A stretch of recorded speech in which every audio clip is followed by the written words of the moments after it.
Hello, my name is Dr. Rajeev Sivasankar. I'm the Director of Neurovascular Interventional Radiology at Fortis Hospital, Mulund. Today I'm going to be talking about something which is very important to all of us. People always ask me, what is a brain aneurysm, doctor? Is it really dangerous? So let's start off with the question first about what an aneurysm is. An aneurysm anywhere in the body is basically an outpouching or a small weakness, a focal weakness in the vessel wall. And that bulge or that little ballooning of the vessel wall which occurs is called an aneurysm. Now this can afflict any blood vessel in the body, and when it occurs in the vessels of the brain, it's particularly dangerous. And why is it dangerous? Because as I've explained before, this is a focal weakness in the vessel wall which has caused it to balloon, which means that this weakness has a risk or carries a risk of rupturing or bursting. And if this does occur in the brain, it can cause a bleed.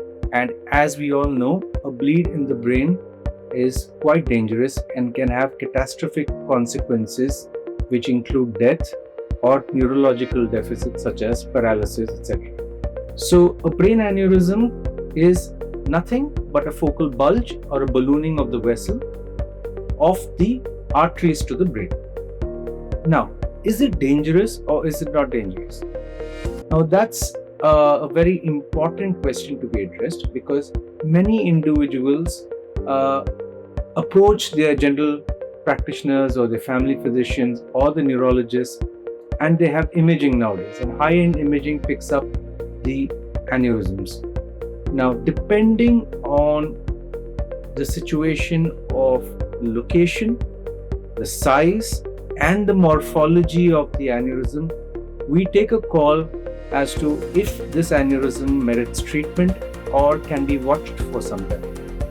For example, an aneurysm which is say 4 millimeters in size in an individual who is 30 years old will get a very different opinion from the same aneurysm in say an 80-year-old, which is incidentally picked up.